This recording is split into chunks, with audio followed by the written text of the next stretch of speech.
Welcome to another edition of Kung Fu and Coffee. Enjoying coffee this morning from my weekend mug that could also be a possible weapon, which is one of my requirements.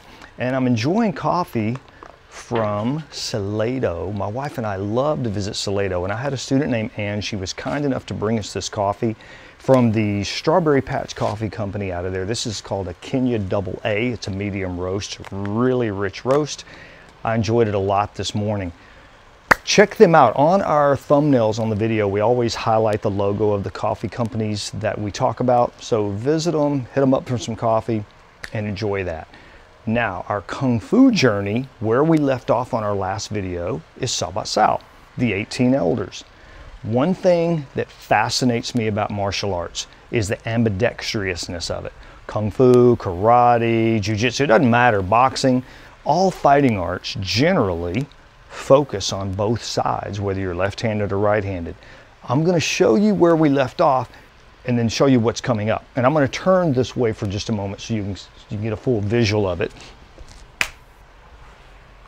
This is where we left off, right here. Now look at the next move.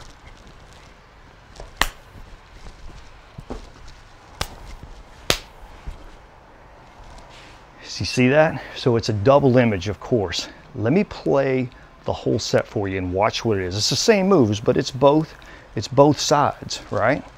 Right side.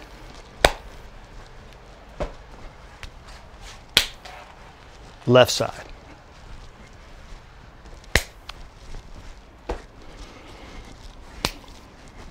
And then of course you're ready to go to the next move. I love that, and when I learned it as a teen, I remember John taught this form to me, and I was fascinated because it was one of the first forms I'd learned up to that point that had a left side. It was cool. From that point, we started fighting using our left hand forward, then we'd start fighting using our right hand forward. Sometimes we'd fight only with our left hand, fight only with our right hand, only left leg, only right leg. We would mix it up, and so that we could get both sides. Martial arts fascinates me like that, and so does Kung Fu and the mantis and doing all that. As you guys know that have been following along for a while, I do these videos primarily for those of you that have learned the mantis set, that may be mantis practitioners, but I've received a lot of feedback from other martial artists, and I love that. I love talking and coming up with different techniques and discussing things, so thank you guys for that out there. If you haven't learned Bat Sau, I encourage you to do so. If you live in the area, talk to me, send me an email or whatever, and we'll talk about doing Kung Fu. If you're outside of Texas, find a martial arts school, a boxing school, anything that you can do to help get your body in shape, your mind in shape, everything that goes with the benefits of martial arts or fighting training. Remember the kick?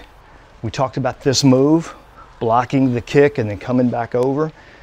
Again, we're doing it on the left side.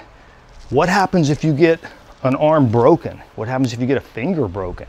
That's why you have that other side to work with.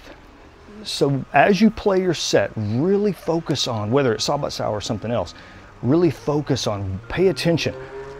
Left side, pay attention.